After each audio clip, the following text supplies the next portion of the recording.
Vamos começar agora a segunda palestra do dia com a professora Maria de Fátima Vilhena da Silva. Ela vai apresentar a construção de conhecimentos de física à luz da teoria da terceiro e alguns que estão no quinto semestre. Então, para a maioria dos nossos alunos, esse é o primeiro contato com a aprendizagem significativa. E quando nós escrevemos o projeto do PIBID, nós deixamos claro no nosso projeto que nós vamos trabalhar utilizando as metodologias ativas, e entre essas metodologias nós colocamos a aprendizagem significativa, que a gente vai trabalhar com alunos do ensino médio regular e também com alunos do EJA, e optamos também por utilizar a aprendizagem significativa. Professora, a palestra é sua, utilize o tempo que a senhora achar necessário, tá bom? Novamente, muito obrigado por ter aceito o convite, e a senhora pode iniciar a apresentação. Quando tiver alguma pergunta, eu vou ativar o meu áudio, aí eu faço a pergunta para a senhora. A senhora vai se preocupar apenas com a sua apresentação, o restante pode deixar aqui comigo, viu? Ok, obrigada. Bom dia a todos. Eu quero agradecer o convite do professor Fábio Moura para participar deste evento, a primeira formação para alunos licenciados em Física, do PIBID, do Instituto Federal do Pará, e fico muito honrada em estar com vocês, especialmente os alunos do PIBID, com quem eu já estive como coordenadora também no Instituto de Educação Matemática e Científica, onde eu trabalho, na Universidade Federal do Pará, e também já estive como gestora adjunta do PIBID da UFPA. Então, as atividades do PIBID, para mim, sempre foram, assim, de grande importância, dada a condição que nós temos nesse programa e a responsabilidade de sermos formadores de futuros professores que possam fazer a grande diferença neste país. Eu trabalho no Instituto, sou professora, do Instituto de Educação Matemática e Científica, e também sou professora do programa de pós-graduação de Educação Matemática e de Educação em Ciência e Matemática da Rede de Formação de Doutores da Amazônia, que é a REAMEC, que é coordenada pela Universidade Federal de Mato Grosso, e também sou docente do programa de mestrado profissional em Gestão de Riscos e Desastres Naturais do Instituto de Geociências da UFPA. Eu quero anunciar a vocês que eu não sou professora de física, eu sou licenciada em Ciências Biológicas e algumas vezes já orientei trabalhos em questões de física, mas orientador não significa que domina os conhecimentos de física. Então, esta palestra é para mostrar que a aprendizagem significativa, ela é uma teoria que ela pode ser muito bem relacionada não só com a aprendizagem dos conceitos de física, como qualquer outra área do conhecimento. Então, nós vamos dar início, e eu quero dizer que alguns exemplos que eu trouxe, eles vão ser exemplos mais focados para vocês entenderem como se pode construir os conceitos de física. No caso, nós vamos relacionar com física, tá? Então, vamos começar. Esta teoria da aprendizagem significativa, ela tem seu precursor em David Paul Ausubel. Ele viveu de 2018 a 2008, 90 anos. E essa teoria, ela diz para nós que a aprendizagem de uma pessoa, de um sujeito, ela é autorregulada, ou seja, a própria pessoa autorregula essa aprendizagem, mas ela privilegia as estratégias cognitivas, que é a metacognição e a motivação. A metacognição, que justamente está relacionado com a capacidade de a pessoa autorregular-se, né? E a essência desse processo metacognitivo parece estar no próprio conceito de self, ou seja, na capacidade do ser humano de ter consciência de seus atos e de seus pensamentos. A motivação é porque na aprendizagem de um aluno é necessário que o aluno seja motivado. Não basta você trazer apenas metodologias, métodos, conteúdos, recursos didáticos, pedagógicos. É necessário também que você privilegie a motivação do aluno para aprender. E se ele não tiver motivação, vocês vão ver que a aprendizagem, ela não vai acontecer. Então, na teoria da aprendizagem significativa, Ausubel diz que se ele fosse reduzir a teoria toda, ele diria numa única frase: descubra o que o aluno sabe e ensine-o de acordo.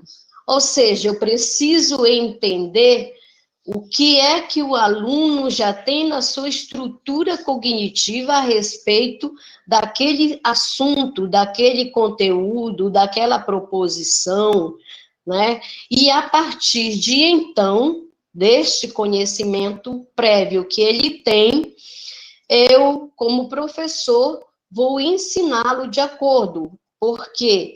Porque a partir do que ele sabe, ele vai aprender mais a respeito daquilo que, basicamente, ele tem uma informação já ancorada na sua estrutura. Então, esse conhecimento prévio do aluno, ele vai ancorar novos conhecimentos, e aí a aprendizagem vai se transformando, ou seja, aquele conhecimento prévio, que nós chamamos de subsunsores, ele vai ser transformado com uma nova informação, um novo conhecimento. Então, há uma interação dessa informação com a estrutura cognitiva que a pessoa já tem. No caso, a pessoa, falo, o aluno. A aprendizagem significativa, ela requer um material que seja potencialmente significativo, ou seja, o professor, ele precisa ter materiais, precisa ter textos, pode ser proposições, pode ser um experimento. Eu vi agora o professor Edenilson mostrando, né, materiais potencialmente significativos, que envolvem o aluno, né, que motiva o aluno. E isso aí ajuda a disposição do aluno para a sua aprendizagem significativa. Ou seja, uma aprendizagem que ela vai ficar na estrutura cognitiva. Ele vai aprender a aprender. Realmente, ele vai ficar com aquela nova informação assimilada na sua estrutura. Então, essa condição, né, que seria transformar o potencial lógico para o potencial significativo, né, ele depende desse significado lógico, né, a relação não arbitrária substantiva desse material com as ideias relevantes que se encontram no domínio da capacidade intelectual. Deixa eu fazer a tradução disso. Então, é preciso que na aprendizagem você tenha esse material potencial, que o significado lógico, né, que a pessoa já tem, ela tendo essa nova ideia, essa nova aprendizagem, essa nova informação, ele faça modificação, ele faça assimilação, de forma que haja um potencial significativo na aprendizagem. E a disponibilidade dessas ideias relevantes, elas vão ficar na estrutura cognitiva do aluno. É particular, ou seja, é do indivíduo. Então, o significado psicológico, ele é o produto da aprendizagem significativa. É o potencial significativo e a disposição que o sujeito tem para aprender significativamente.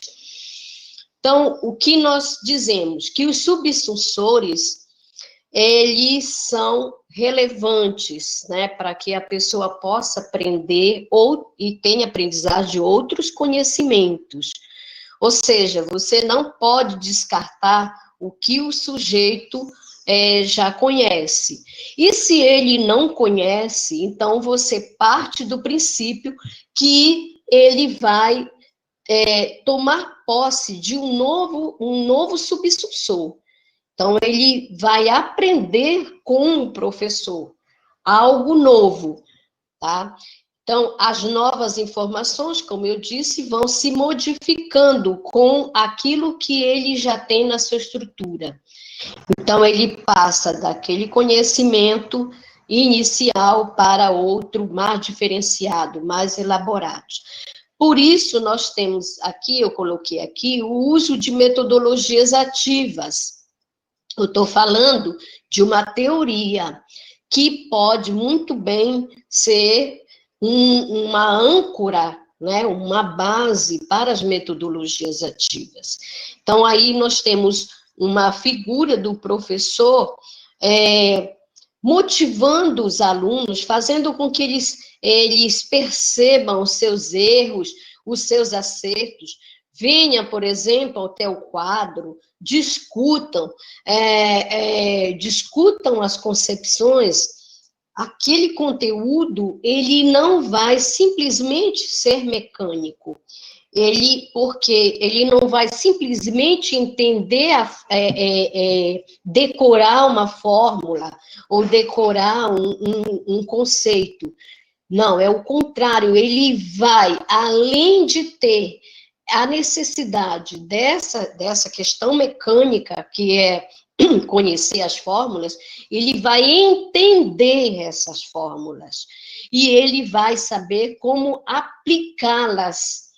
Eu estou falando em fórmula porque está aí na figura, mas poderia ser, não fórmulas, poderia ser conceitos, né? Coisas que estão acontecendo relacionados com um cotidiano, fazendo uma reflexão, de modo que o aluno, ao aprender, ele possa deslocar aquela aprendizagem para uma outra situação de aprendizagem, ou para uma outra situação de uma nova informação.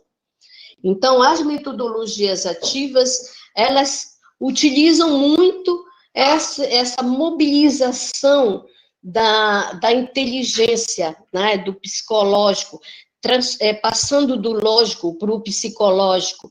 Então, aí que nós temos essa interação do sujeito com um novo conhecimento. Então, esse material, por exemplo, o professor está ali numa aula, certo? Ele está aqui numa aula. Uma aula, ela pode ser considerada, a própria aula, um organizador prévio. Então, depende como essa aula ela vai ser dada. Então, esse organizador prévio, que pode ser uma aula, pode ser um filme, pode ser imagens, pode ser uma discussão, pode ser um texto, né? Pode ser uma proposição,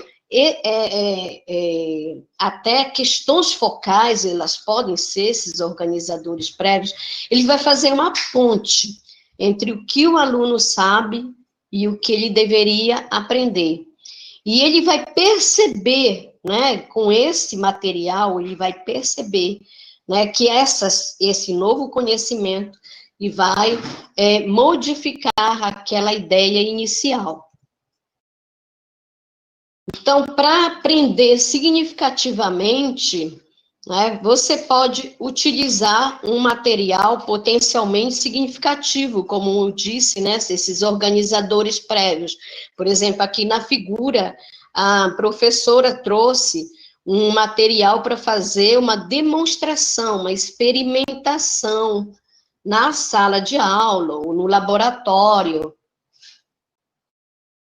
Num laboratório, por exemplo, de matemática, um laboratório de ciências, um laboratório exclusivamente, especificamente de uma determinada área, como física, matemática, né? Então, esse material potencialmente significativo vai ajudar o aluno a compreender ainda mais algo que talvez fosse muito abstrato para ele, principalmente na área de física, né, e na área de química, que é muito abstrato. Então, esse material potencialmente significativo vai ajudar.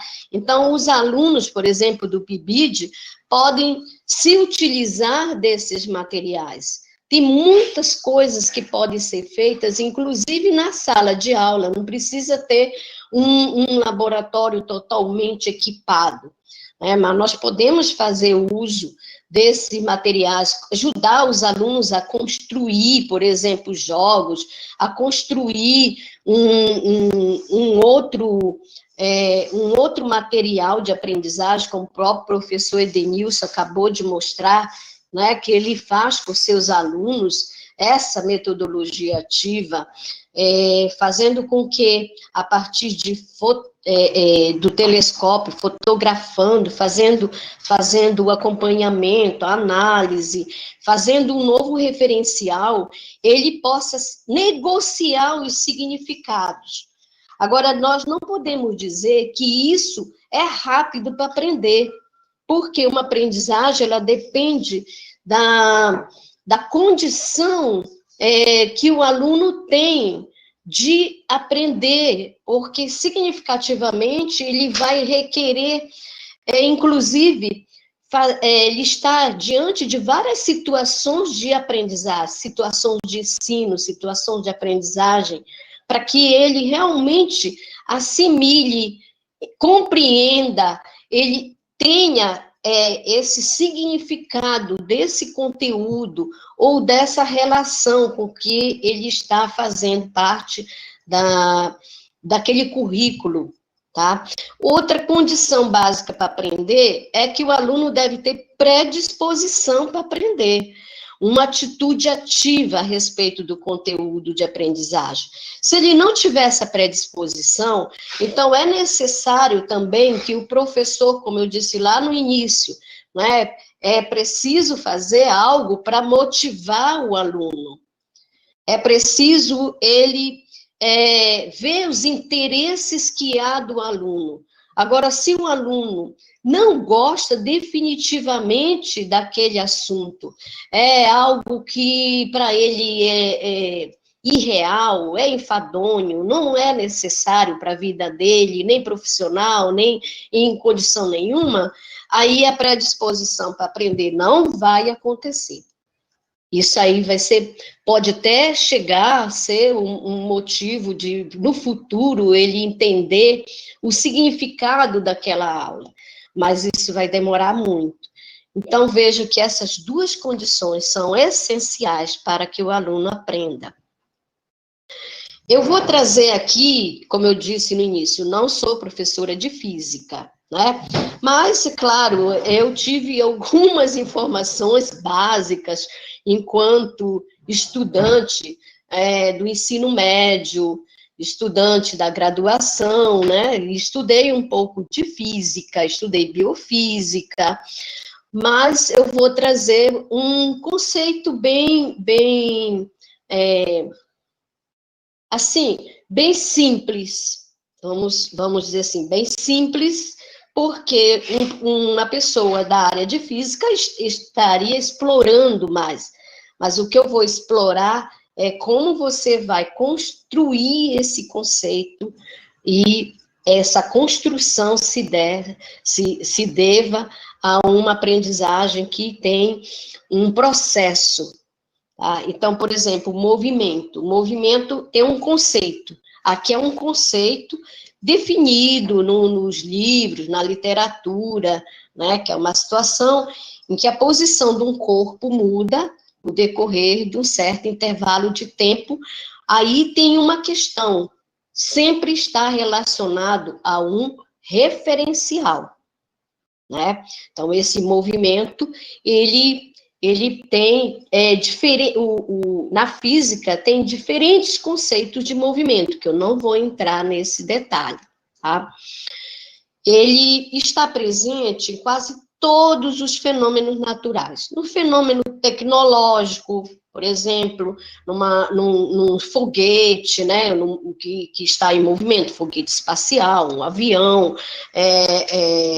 uma ave, né, que está voando, as pessoas que estão em movimento. Então, ele está em quase todos os fenômenos naturais. Na cinemática, nós estudamos esse movimento de um corpo, sem nos preocuparmos com as causas deste movimento. Então, nós não vamos pensar por que ele está se movimentando assim, a causa. Nós vamos estudar a física em si. Então, o objetivo é descrever o movimento desse corpo através da relação entre a posição do móvel e o tempo.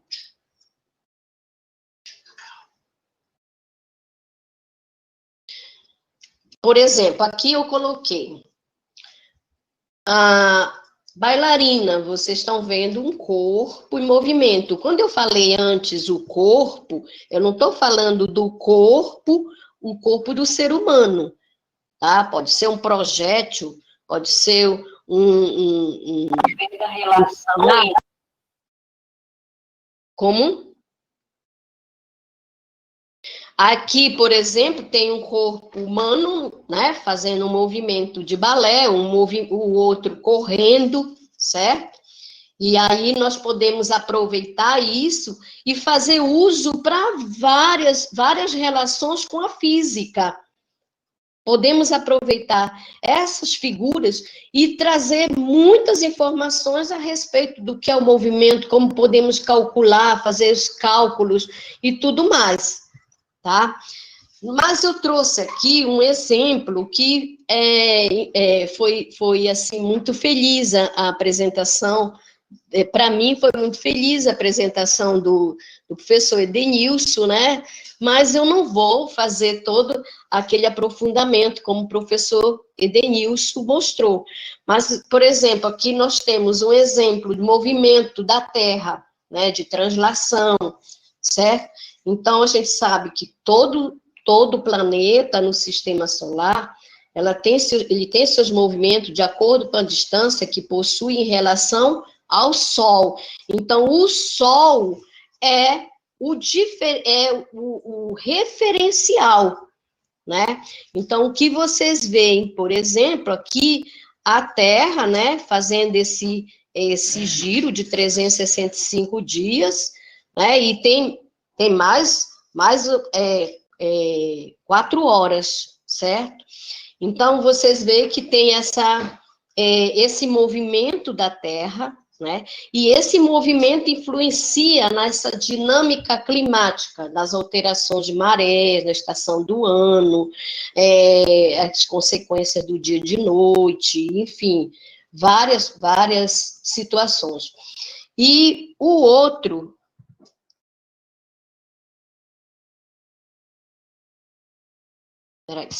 Aqui eu vou colocar para vocês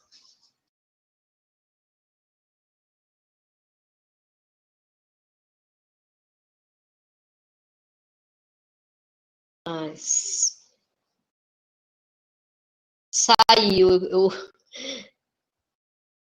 Como é que eu faço agora?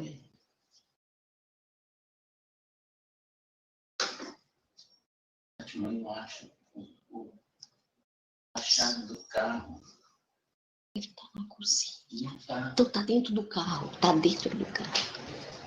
Ô, professor Fábio, eu não sei como tá a minha apresentação, porque eu me perdi aqui.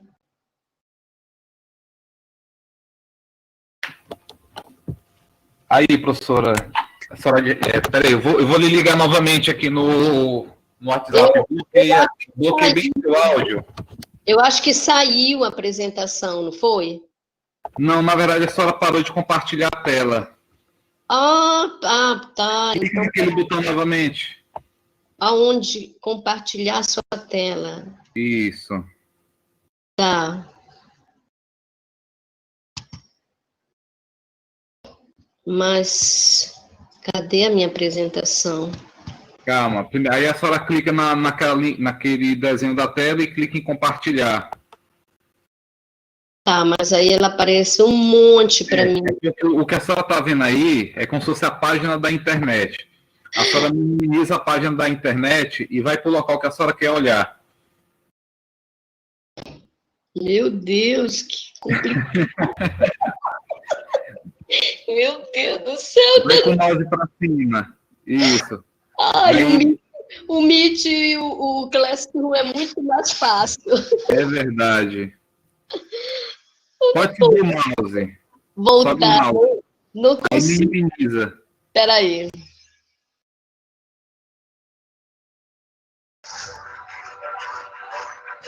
Não, não é isso. É porque eu cliquei no lugar. E agora, professor, eu Essa preciso. janela aí, Ah, a senhora não clique em nada agora, não. A senhora quer ir para onde? eu quero voltar no meu slide. Então Eu não sobe o mouse. Sobe o Hein? mouse. Lá no minimizar o ícone da internet. Pode subir mais. Não, aí não, mais. Sobe mais o mouse.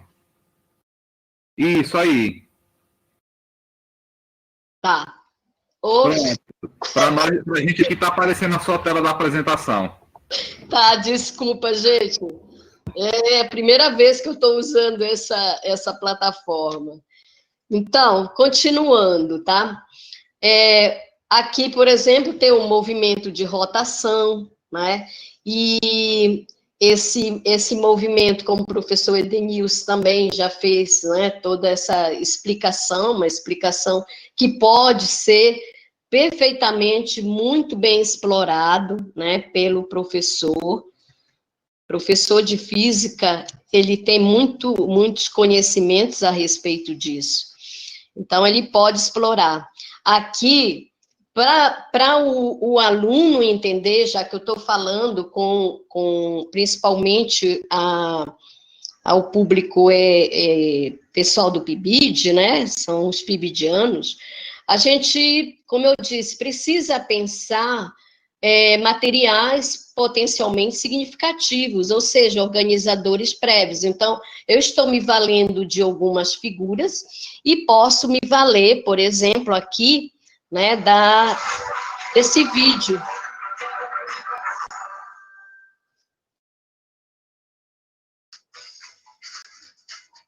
Bem-vindos, pequenos astronautas! Eu sou o professor Bill Tyson e juntos vamos explorar o universo. Como vimos anteriormente, a Terra está em constante movimento e podemos ver isto através do Sol, aparecendo durante o dia e secando durante a noite. Mas não é apenas a Terra que se move. Todo o universo está se movendo.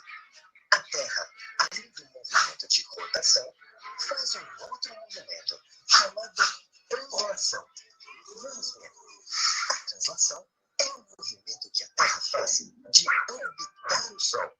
Orbitar quer dizer girar ao redor de um objeto.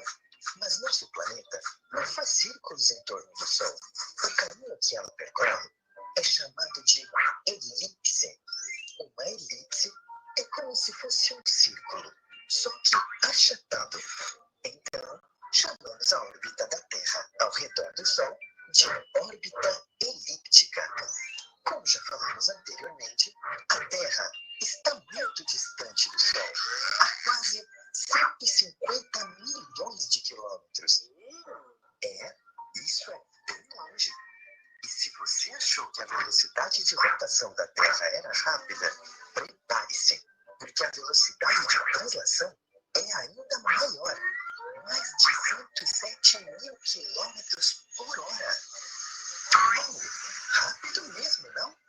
E para dar uma volta completa em torno do Sol, nesta velocidade, a Terra leva em torno de 365 dias, que é o equivalente a um ano. Desta forma, nosso calendário se baseia na astronomia, sendo um dia o tempo da rotação completa e um ano o tempo da translação completa. Viu como a astronomia faz parte da sua vida? Por hora é só, pessoal. Nos vemos na próxima.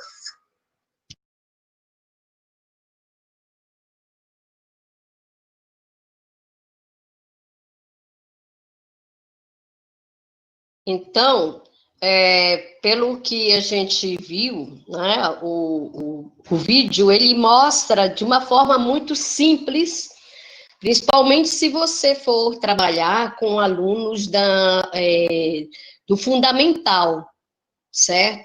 O aluno do fundamental, ele precisa ter uma explicação mais simples, um conceito que seja possível dele compreender dentro desse espaço intelectual que ele tem, dessa estrutura cognitiva que ele tem, ele possa compreender.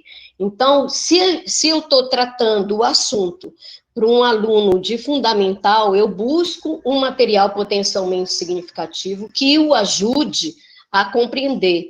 Já para o ensino médio, eu posso trazer outro material que traga mais informações. Mas aqui mesmo, nesse pequeno vídeo, a gente já pode trabalhar a questão do movimento, você pode fazer várias inferências, né, sobre o que foi apresentado. Eu não vou me delongar, porque nosso tempo de palestra é também pequeno, vamos dizer, é reduzido também, embora tenha me dado aí o tempo suficiente, né? Mas existem no YouTube vídeos muito bons que vocês podem se utilizar deles, né? Aproveitá-los para fazer também uso nas suas aulas, nas suas explicações. Então, esse material também ajuda a motivar o aluno a querer saber mais.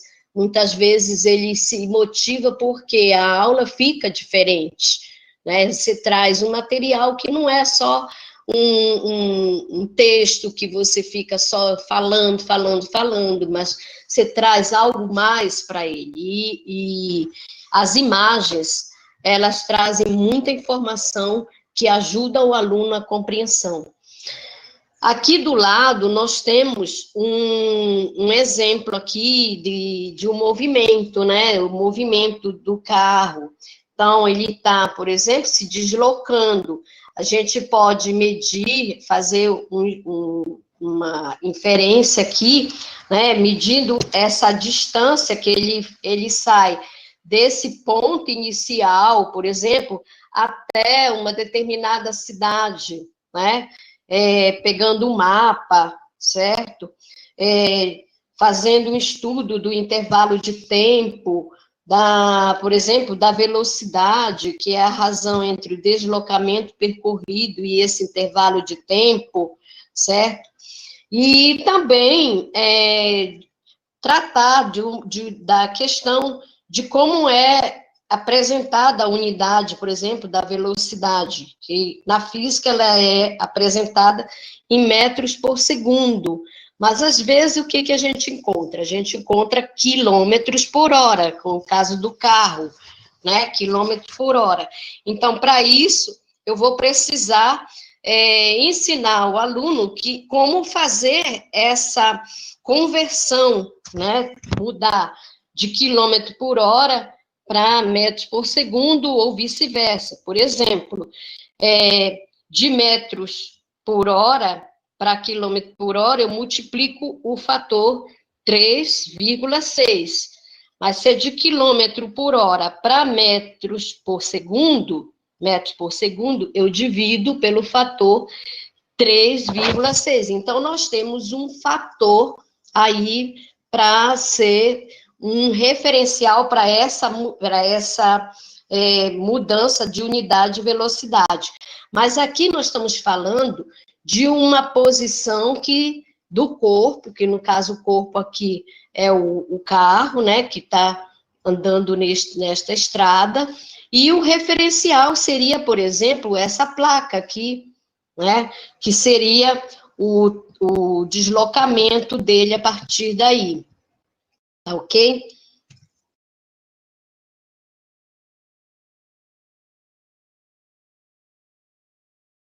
Aí nós vamos agora tratar de um assunto dentro da aprendizagem significativa, que é uma ferramenta, tá? Como que você vai trabalhar a aprendizagem significativa sem avaliar o que o aluno sabe, o que o aluno aprendeu? Então, nós temos várias formas. Nós podemos fazer questionário pré e um questionário durante e outro pós sobre o assunto. Nós podemos fazer gráficos para ver se eles aprenderam a montar, nós podemos fazer exercício, nós podemos fazer questões propositivas para que sejam discutidas e sejam respondidas pelos alunos, nós podemos fazer proposições para negociar os significados, mas também nós podemos usar mapas conceituais, que é aqui que eu vou me deter. Os mapas conceituais são mapas de conceitos. Eles representam relações significativas entre conceitos na forma de proposições. Ou seja, eu tenho uma proposição de discutir um determinado assunto, um conteúdo. Então, eu tenho um objetivo. É a minha proposição. Então, esse objetivo é fazer com que os alunos possam falar o que eles sabem, estudar mais, e daí eles fazerem as conexões com o que eles sabem, com outras áreas do conhecimento, com algo mais específico daquele tema, tá? Então, quando nós fazemos o mapa, a gente observa se o aluno realmente está aprendendo e o quanto ele está aprendendo. A gente tem, não uma medida, mas a gente tem uma relação de se ele saiu de um nível de patamar compreensivo para um nível mais diferenciado, tá? Então, aqui, quem propõe é Nova aqui. Só que aqui essa referência que eu trouxe é o Novak e o Gawin, certo? O Novak com o Gawin tem uma outra ferramenta que eu não vou entrar em detalhes com vocês, até porque essa teoria, ela exige muitas coisas para a gente entender. Então, eu vou me deter nos mapas conceituais, que são mapas que foram, o precursor mesmo dos mapas foi o Novak. Então, como construir os conceitos, né? Vamos construir conceitos e mapas. Para construir os conceitos, nós precisamos ter um tema, né? Aí, esse tema são conceitos mais gerais. Aí, vocês veem aqui nessa bolinha azul, né? Que nós chamamos de conceitos mais inclusivos. Então, por exemplo, eu falei em movimento. Ele é um conceito inclusivo. Eu tentei mostrar quantas coisas eu posso falar numa aula de física só sobre movimento. Quanto que eu posso aproveitar esse tema e explorar. Então, é um conceito bastante amplo. Então, nós chamamos de inclusivo. Tá? Aí, nós podemos ver outros conceitos que vão começando a se diferenciar, a se especificar, que aí nós chamamos de conceitos intermediários, né? E depois eles vão até os menos inclusivos, que são os mais específicos, certo? Então, gente, vocês olham aqui pela parte do lado, que não está com figuras coloridas, e vocês veem que tem setas para cima e para baixo, né? E tem conceitos mais gerais inclusivos, e nessas setas tem uma coisa que é importante, como é que eles vão se ligar, que eu vou saber como que o aluno está entendendo. São palavras ou frases, né? Ou chamadas conexões, ou palavras de enlace, que vão dar uma ligação entre o conceito mais inclusivo para um outro intermediário. E assim vai se fazendo esse conceito. Mas eles podem se religar. Então, quando ele vem do mais geral para o mais específico, eu vou definindo movimento, aí movimento uniforme variado, aí tem movimento uniforme variado intermediário, movimento uniforme não variado. Então, você vai fazendo a especificação dessa condição dos conceitos. E aí nós vamos ver se a gente consegue fazer com que o aluno possa juntar os conceitos que ele está aprendendo e colocar no mapa, né? Então, por exemplo, aqui é um mapa, né? O que são os mapas conceituais? Ó, aqui o mais inclusivo, mapas conceituais, eles foram propostos por Joseph Novak, tá? Vocês estão vendo o enlace ou essas palavras, como diz aqui, palavras ou frases explicativas, elas são necessárias para eu entender como é que ele está pensando, né? Por exemplo, é uma ferramenta didática. Ele pode ser um mapa individual, mas ele também pode ser um mapa colaborativo, ou seja, o sujeito fazer sozinho, né, como ele está pensando, como ele aprendeu, mas eu também posso fazer um mapa colaborativo quando eu faço, por exemplo, uma equipe, né, e eles vão discutir, eles vão fazer um experimento, como, por exemplo, o professor Denilson mostrou, né, os experimentos, e eles vão discutir juntos, em equipe. Então, seria formar um mapa colaborativo, eles vão fazer juntos, né? Eles são constituídos por proposições que podem apresentar uma hierarquia, ou seja, do conceito maior, mais geral, né, para o mais específico, ou seja, do mais inclusor para o menos inclusor, né? Ele contém termos de ligação, tem conceito inicial, conceito final. Os mapas, eles favorecem a aprendizagem significativa, proposta por quem? Por David Ausubel, né? Pode ajudar na construção de significados, certo? Também podem servir de mecanismo de avaliação. Então, é uma ferramenta maravilhosa para avaliar se os alunos aprenderam. Avaliação da estrutura cognitiva e da aprendizagem, ou seja, como é que o aluno está aprendendo, como é que ele está construindo significados, né, e como é que essa aprendizagem está se expandindo, ou não, se está permanecendo na mesma, ou se ele está assimilando outros conceitos. Então, nós temos um exemplo aqui, cinemática. Né? O que é a cinemática? Ela estuda os movimentos, tá? Ela estuda os estados de movimento, podem ser repouso, não muda a posição em relação ao referencial, né? e forma sistemas de coordenadas. Também eu posso dizer que na cinemática estuda os estados de movimento, né, que necessita de referencial, viu que essa palavra referencial, ela está muito presente, né, e forma sistemas de coordenada. Na cinemática, estuda movimentos, olha aí, que são caracterizados pela velocidade, né? A velocidade, quando nula, evidencia repouso. Quando diferente de zero, ela evidencia movimento, tá?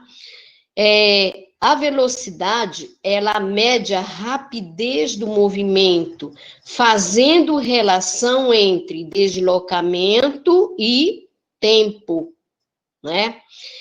O deslocamento, que é a diferença entre posições, que são os deltas, né? Tem relação com referencial. O movimento, ele pode ser relacionado com o tempo. Então, vocês estão vendo, eu estou lendo os conceitos que estão presentes neste mapa sobre o que é os estados de movimento. Dentro de cinemática, só os estados de movimento, tá? Aí, por exemplo, movimento.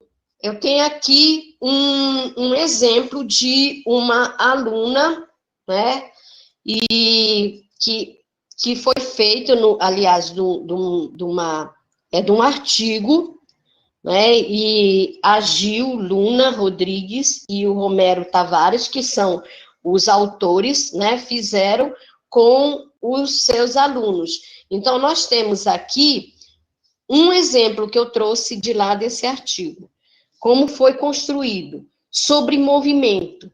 Ele pode ser rotação, translação e rotação, pode ser translação, associada a partículas que possuem aceleração, provoca variação da velocidade vetorial. Por exemplo, o movimento uniforme variado e o movimento variado, e o movimento circular e uniforme. Então, né, variação da velocidade vetorial, que pode ser esses exemplos.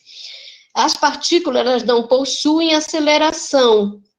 Ó, partículas possuem aceleração e não possuem aceleração, determinando condições de equilíbrio quando não há, né, aceleração. Por exemplo, é o caso do movimento retilíneo uniforme e exemplo de repouso.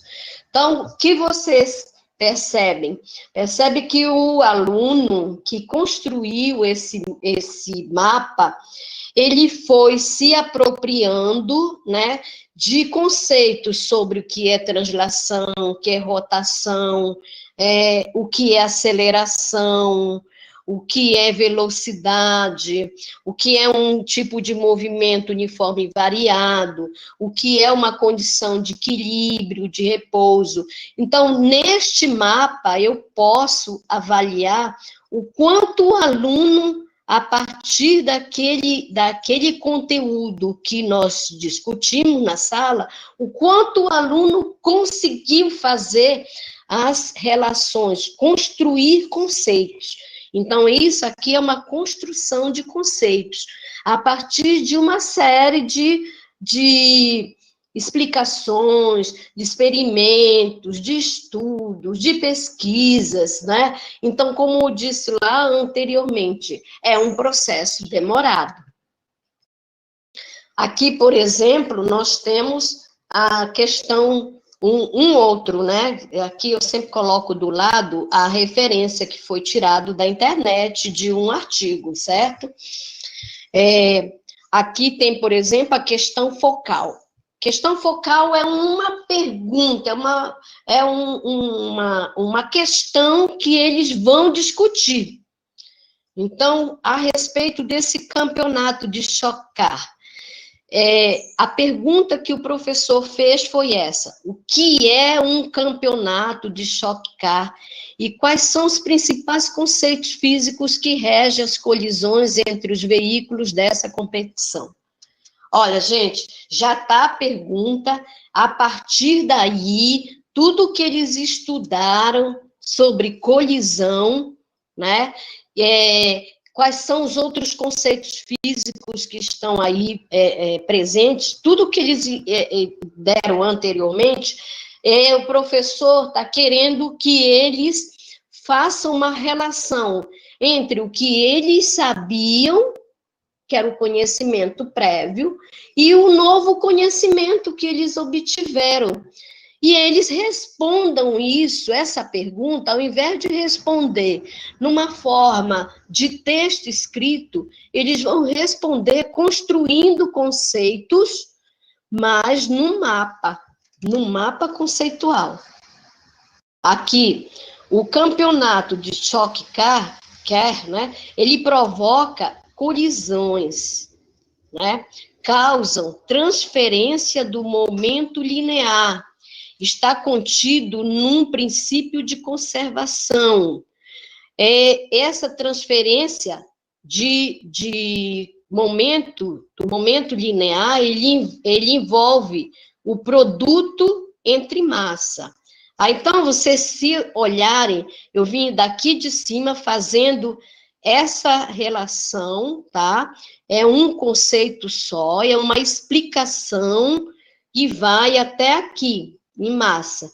Se eu for aqui ocorre em uma arena. For pelo outro lado, eu posso dizer que esse campeonato objetiva destruir o motor, influencia no valor da massa, influencia no valor da categoria leve, da categoria pesada, influencia no valor da velocidade, certo? E assim eu posso ir de outras formas. Provoca colisão, ocorre entre veículos, né? Sofre transferência do momento linear. Veículos têm para-choques. Os veículos da categoria leve, né? Não, os veículos podem ser da categoria leve, pode ser da categoria pesada. Então, eu quero deixar para vocês uma ideia boa que vocês precisam entender. Essa teoria, ela vai contribuir muito. Como você pode ver se o aluno aprendeu e quanto que você precisa também ajudar seu aluno, porque muitas vezes ele pode ter entendido o conceito errado, vamos dizer que ele entendeu aqui o conceito errado e colocou errado, então ele confundiu, né, alguma coisa, e você vai retomar o seu conteúdo a partir dessa avaliação, tá? Então, portanto, eu digo com as palavras de Ausubel e Moreira, a aprendizagem significativa, ela estabelece relações entre os conceitos que os alunos dispõem na sua estrutura cognitiva, que são os subsensores, e as novas informações. E também, complementando, o Vygotsky, ele também, como ele, dentro da literatura, no estudo Pensamento e Linguagem, ele também diz que a formação de conceitos, ela surge na solução de algum problema que se propõe. Então, o que nós vimos aqui tem um problema, essa questão focal é um problema, aqui também é um problema, né? Como nós podemos, então, a partir do estudo de translação, rotação, como nós podemos aproveitar para falar de outros conceitos da física que foram discutidos, certo? Então, a partir desses conceitos, a gente vai perceber se nosso aluno, de fato, chegou ao objetivo que o professor espera. Aqui são as referências principais, né? E eu agradeço a oportunidade de estar aqui com vocês. Muito obrigada. Obrigado, professora. Tem um aluno aqui que fez uma pergunta, ele está perguntando o seguinte, então, a partir do mapa, dá para identificar os subsunsores? Dá. A partir do mapa, você pode ver como ele começa, os subsunsores são assim. O que é que ele tem na estrutura cognitiva inicial? Então, você olha o início do mapa dele.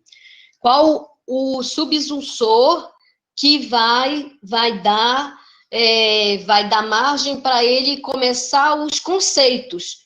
Então, esses subsunsores iniciais, geralmente estão numa hierarquia superior, né? Eles aparecem como o primeiro conhecimento que eles têm. Aí, eu queria também mostrar, deixa eu passar aqui um pouquinho, como é que, por exemplo, ele pode mobilizar, né, os seus conhecimentos. Então, aqui, por exemplo, no estudo, estados de movimento, ele pode começar a dizer, por exemplo, movimento, né, movimento e repouso.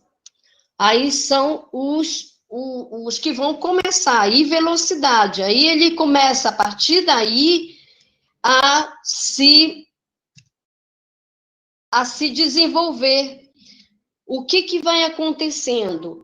Esses subsunsores deixaram de ser um subsunsor simples, vamos dizer assim, para se tornar um novo subsunsor. Então, quando vem um novo conhecimento, aí esse conhecimento, que eu diria que seria o estado inicial, né, que seria o subsunsor, que seria o conhecimento prévio, ele já deixa de ser aquele subsunsor que antes ele conhecia muito, muito pouco, para ser um novo subsunsor para uma nova conexão de conceitos. Então, ele vai sendo modificado. À medida que você vai aprofundando, estudando cada vez mais, ele vai se modificando. Ele vai continuando a ser um subsunsor, só que ele vai continuar se modificando. Por exemplo, se eu fosse estudar vou falar da biologia, que é minha área, né? Fosse estudar os artrópodes, tá? Eu começaria com a classificação inicial. Quem faz parte dos artrópodes são esse. Os artrópodes têm características diferenciadas. Aí eu começo. Os insetos se diferenciam assim. Os aracnídeos assim. E aí eu vou diferenciando. Isso que nós chamamos de diferenciação progressiva. Vem diferenciando de cima para baixo, por exemplo, do mais geral para o mais específico, e também eu posso pegar do mais específico para o mais geral. Então, eu chego, por exemplo, a falar da Drosophila melanogaster. Olha, gente, é um nome esquisito, né? Mas é a nossa mosca. Então, já vou falar dela a partir dela, que ela é mais específica, e eu vou para os mais gerais. Eu venho do mais específico para o mais gerais. Isso aí eu chamo de diferenciação integradora. Então, no mapa conceitual, eu posso ver tanto a diferenciação progressiva, ou seja, progressivamente, como esse aluno vai diferenciando os conceitos, como eu posso pegar, a partir de um ponto mais específico, como esse, por exemplo, posições delta, né? Diferença entre posições. ou então, por exemplo, do referencial, aí eu vou para cima, né? Vou diferenciando. Esse é um modelo de mapa, nem todos os mapas são assim. Eu só trouxe esse modelo para não confundir, mas tem outros modelos de mapa. Mas todos têm a mesma característica. Ok, professora. Deixa eu aproveitar e também fazer aqui uma pergunta, que na verdade é uma curiosidade. Toda vez, não é toda vez também, assim, a maioria dos artigos que eu vou fazer a leitura sobre que tem aprendizagem significativa, uma das formas que os professores utilizam para avaliar é a utilização do mapa conceitual. Ok, eu entendo. Aí, na visão da senhora, qual seria uma outra forma de avaliar sem utilizar o mapa conceitual? Então, como eu falei, eu já falei durante esse percurso aí da palestra. Além do mapa conceitual, existem outras ferramentas. Por exemplo, o V de Galvin, que é o V do conhecimento chamado, né? O V do conhecimento, eu não trouxe nenhuma figura aqui. Ela permite você ver os conceitos, a metodologia, a visão, né, de quem tá estudando, a filosofia, a pergunta norteadora, que fica sempre relacionado com aquela pergunta norteadora. O V do conhecimento é uma ferramenta muito, muito boa, só que você, assim como o mapa, você tem que ensinar muito bem para você, para o aluno entender e você entender também o que o aluno está colocando ali. É uma ferramenta ótima. Outra ferramenta, como eu disse, você pode fazer um pré-teste para saber qual é o conhecimento prévio que o aluno tem, né? Esse pré-teste pode ser escrito ou pode ser oral, perguntas que eles possam responder, né? E aí, durante o percurso, você novamente formula outras proposições, outros problemas, outras questões, né? Ou traz, por exemplo, um vídeo e pede para ver se eles fazem alguma associação com o que já foi feito, e aí você vai avaliando. Esse é um percurso que o professor pode fazer, tá? E quando você terminar todo esse conteúdo relacionado com vários, você faz de novo outra proposição. E isso é uma forma que o professor pode perfeitamente ir trabalhando. Então, geralmente, os artigos, eles trazem mapa ou V de Galvin, mas mesmo é o mapa. Mas existem essas outras ferramentas que o próprio professor pode fazer, são recursos, né, de avaliação. Certo.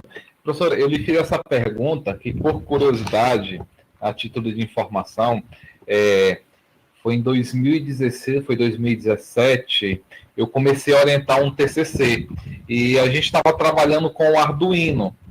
Só que, dentro do trabalho com o Arduino, nós colocamos como metodologia o uso da aprendizagem significativa. Fizemos a parte inicial, analisamos os subfunções, realizamos a aula. Só que ainda nessa época, eu não, assim, foi meu primeiro trabalho com aprendizagem significativa.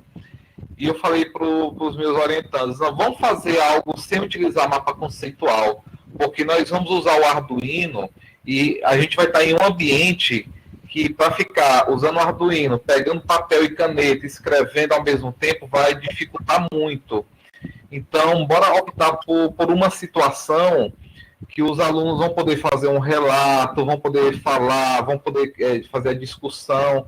E quando terminar essa atividade de campo, que foi sobre temperatura, usando o Arduino, a gente faz um questionário, não só de perguntas diretas, a gente faz perguntas indiretas, que ele escreva o que ele entendeu, e aí foi mais ou menos essa ideia. Sim. Aí eu me preocupei muito com esse TCC, porque a gente sempre quer publicar, né? Não é só fazer um TCC e deixar lá ele guardado como TCC. A gente sempre tem aquela vontade de publicar.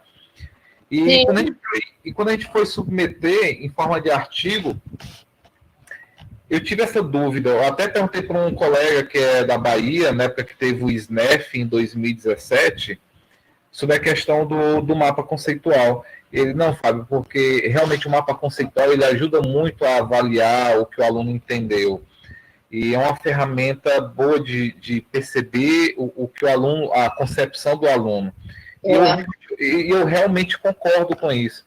E eu fiquei nessa procura do que eu ia fazer. Foi quando eu conversei com o Sebastião, o nosso colega, que também ministrou aqui uma palestra. E ele falou assim, não, Fábio, me dá aqui, deixa eu ver. Aí o Sebastião pegou e falou assim, não, vocês têm uma ferramenta boa, que é o questionário, né? E dentro desse questionário, nós conseguimos publicar um artigo sobre aprendizagem significativa, lógico, usando o Arduino, sem utilizar um mapa conceitual. Assim, é algo que eu fiquei alegre. Pode ser sim. Porque tem algumas situações que a gente precisa realmente usar o mapa conceitual. Mas agora, imagina aqui comigo. Na física, tem a teoria, mas também nós temos muitas fórmulas. Isso eu tenho que admitir. E às vezes o aluno quer fazer um mapa conceitual só com equações. E a gente sabe que a física não vem só com equações, fórmulas. Não, é exato. Não são só equações. Olha, aqui, quando o Sebastião falou para mim, dá para você trabalhar com o pessoal de física. Aí eu disse, bom, a teoria, né, eu tranquilamente. Agora, lembrar de conceitos mesmo de física, né, física moderna, a física clássica, vou me esforçar, vou pensar um pouquinho. Depois, senão, eu acho que a gente pode dar, sim, a conhecer uma outra forma de trabalhar, como trabalhar a questão dos conceitos de física, né, e como esses conceitos, eles podem sair da sua área específica e se relacionar e correlacionar com outras áreas. Então, eu peguei um artigo, Construção de Conceitos de Física Moderna, e sobre natureza da ciência com suporte da hipermídia, de Machado e Nardi. Esse trabalho que eles fizeram, eles fazem com uma abordagem,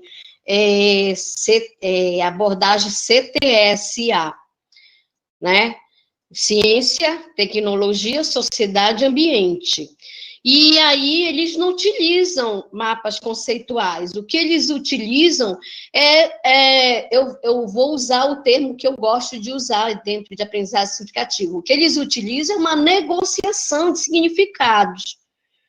E aí eles discutem com os alunos essa negociação. Então, não tem mapa, né? Mas tem uma negociação, e é nessa negociação que você pode ver se os alunos estão aprendendo ou não estão aprendendo. Você pode formular perguntas, exercícios, ver se eles fazem a conexão entre, por exemplo, a tecnologia, né? Tem muita coisa da física, então eu saio do meu campo confortável, né, exclusivo de física, e vou para uma área tecnológica que está muito relacionado, e vejo como é que isso ele aprende a levar aquele conhecimento para uma outra área. Se ele consegue mobilizar esse conhecimento da física com outra área, porque realmente ele aprendeu significativamente, não foi mecânico, né? Não ficou só num decoreba de fórmula, de fazer exercício simplesmente aplicando a fórmula sem ter entendimento dessa fórmula, não. Ele sabe que foi aprendido, o professor sabe que foi apreendido o conhecimento, porque ele soube mobilizar esses conceitos. E esse trabalho do NARD é maravilhoso, é muito bom. Eles usam a hipermídia e eles usam a teoria de Áusibo. É bem legal. Depois, se você quiser, eu passo para o teu e-mail, porque eu não coloquei ele como referência nesse material, mas porque, na verdade, não era esse o meu interesse, né? Para trazer para cá. Mas é isso, gente. Ok, professora. Eu vou pegar esse título aqui, eu vou pegar e vou compartilhar com os alunos. Tem uma aluna aqui perguntando se a senhora poderia compartilhar se poderia disponibilizar a apresentação. Sim, posso, mas como é que eu faço isso? A senhora pode me enviar depois pelo WhatsApp ou por e-mail, aí eu compartilho com eles. Ah, tá, eu mando sim, tranquilo. Inclusive, eu quis assim fazer de propósito que o vídeo, né, ele tá colocado no próprio slide. Né? Entendi. E aí, assim, que você pode utilizar essa ferramenta do PowerPoint e adicionar, por exemplo, um vídeo pequeno, porque se você colocar um vídeo grande, né, melhor você fazê-lo separado. Mas você pode colocar vídeos no próprio PowerPoint. Certo. Professora, muito obrigado pela sua palestra. Como eu falei inicialmente, a nossa proposta aqui no PIBID é justamente colocar em prática essa metodologia que a senhora apresentou aqui hoje, a aprendizagem significativa. Acredito que os alunos gostaram, inclusive estão comentando, dando parabéns pela palestra. Eles estão nesse momento registrando frequência, porque eu já li os comentários anteriores. Parabéns, ótima apresentação. Parabéns pela palestra, muito boa. Exatamente. Então, os alunos, o pessoal do curso de Física podem registrar a frequência, viu? Tanto aqui no RNP, como também pelo YouTube. E, novamente, eu vou agradecer aqui a professora pela apresentação. Professora, essa palestra ela tá sendo gravada no YouTube, mas ela ficou como transmissão direta. Sim. Eu vou recortar essa parte da sua palestra e vou abrir como um novo vídeo. Então, se a senhora quiser compartilhar, também a senhora vai poder compartilhar. Tudo bem? Tudo bem. Pois, novamente, professora, muito obrigado. Com certeza foi uma excelente palestra, aprendemos muito e o nosso desafio agora é colocar isso em prática. Nós já estamos desenvolvendo alguns materiais para trabalhar. Como eu falei inicialmente, aqui nós optamos por trabalhar com várias metodologias, porque uma metodologia se adapta melhor com certo conteúdo da física, às vezes outra metodologia com outro conteúdo, vai depender do tópico que a gente vai trabalhar. Mas dentro da nossa proposta, vai ter sim a aprendizagem significativa, isso é certeza. Eu só fiz 2 trabalhos dentro da aprendizagem significativa. Eu trabalho mais com astronomia e ensino por investigação. E de vez em quando eu também toco uma ou outra metodologia ativa. Eu gosto de variar um pouquinho para pelo menos conhecer a fundamentação de cada uma delas. Para nós que tiver um conteúdo certo, a gente vai lá e coloca isso em prática nas nossas escolas. Tá bom? Então, em nome dos alunos aqui do curso de Física do IFPA, em nome dos alunos do PIBID, eu vou aplaudir a sua palestra, porque o microfone dos alunos estão bloqueados. Então, eu vou fazer que eu aplauso em nome de todos os alunos. Muito obrigada também. Obrigado pelo convite, obrigado pela oportunidade. Eu que agradeço, professora. Muito obrigado. Pessoal, vamos encerrar aqui a apresentação. Vou encerrar agora a live também. Eu vou aguardar só mais um minutinho para os meninos registrarem a frequência, tá bom? Vocês podem registrar a frequência. Quem for registrando a frequência já pode até sair da plataforma RNP. Eu estou querendo sair da plataforma, já sei.